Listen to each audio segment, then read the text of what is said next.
एक छोटे से गांव में एक पुरानी हवेली खड़ी थी, जिसे कोई भी दरवाजा नहीं खोलता था।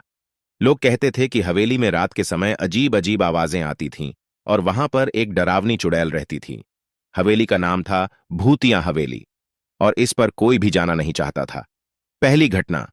एक दिन गांव में एक साहसी लड़का अरुण हवेली के बारे में कहानियां सुनते सुनते बोर हो गया। उसने तय किया कि वह हवेली की सच्चाई जानकर रहेगा। रात को जब चांदनी फैली हुई थी, अरुण हवेली के दरवाजे पर पहुंच गया। उसने डरते हुए दरवाजा खोला और अंदर कदम रखा। हवेली के अंदर अरुण ने देखा कि सब कुछ धूल से ढका हुआ था और कोनों में कॉबवेब्स फैल रहे थे।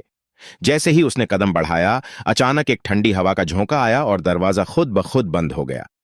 अरुण ने सुनी एक अजीब सी आवाज, यहां कोई नहीं आता। अरुण ने डर के बावजूद हिम्मत जुटाई और आवाज की ओर बढ़ा।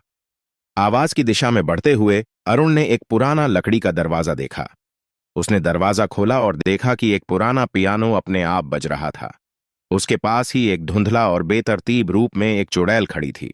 चुड़ैल ने उसे बताया कि वह सदियों पहले एक संगीतकार थी और उसकी आत्मा हवेली में बसी हुई थी, क्योंकि उसके प्रेमी ने उसे धोखा दिया था। अरुण ने चुड़ैल की कहानी सुनी और उसकी मदद करने का फैसला किया।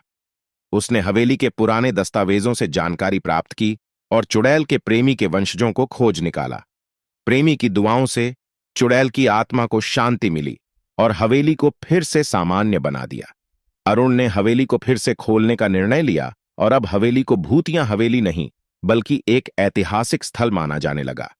इस तरह भूतिया हवेली की रहस्यमयी रात का अंत हुआ और अरुण ने अपनी साहसिकता से सबको यह सिखाया कि सच्चाई का सामना करने से अंधेरे में भी उजाला मिल सकता है। प्लीज दोस्तों, स्टोरी को लाइक करो, सब्सक्राइब करो और शेयर करो।